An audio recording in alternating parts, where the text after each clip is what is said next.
ഒരിക്കൽ ഒരു പിതാവ് മകനോട് പറഞ്ഞു, നീ 3 കാര്യങ്ങൾ ശ്രദ്ധിക്കണം. അപ്പോൾ മകൻ അച്ഛനോട് ചോദിച്ചു, ഏതാണ് ആ 3 കാര്യങ്ങൾ? അപ്പോൾ അച്ഛൻ പറഞ്ഞു, 1, നല്ല രുചികരമായ ഭക്ഷണം നീ കഴിക്കുക. ഏറ്റവും സുഖപ്രദമായ കിടക്കയിൽ ഉറങ്ങുക. അതുപോലെ തന്നെ ഏറ്റവും നല്ല വസതിയിൽ താമസിക്കുക. ഈ 3 കാര്യങ്ങളാണ് മകനോടായി പിതാവ് പറഞ്ഞത്. ഇത് കേട്ട മകൻ അച്ഛനോട് ചോദിച്ചു, അച്ഛാ, നമ്മൾ ദരിദ്രരാണ്, ഈ കാര്യങ്ങളൊക്കെ എങ്ങനെ നടക്കും?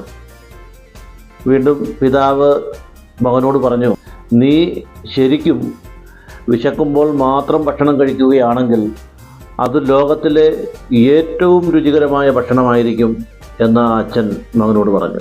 രണ്ടാമതായി അച്ഛൻ മകനോട് പറഞ്ഞത്, നീ സത്യസന്ധതയോടെയും ആത്മാർത്ഥതയോടെയും കഠിനാധ്വാനം ചെയ്ത് ക്ഷീണിതനായി കിടന്നാൽ നീ ഏറ്റവും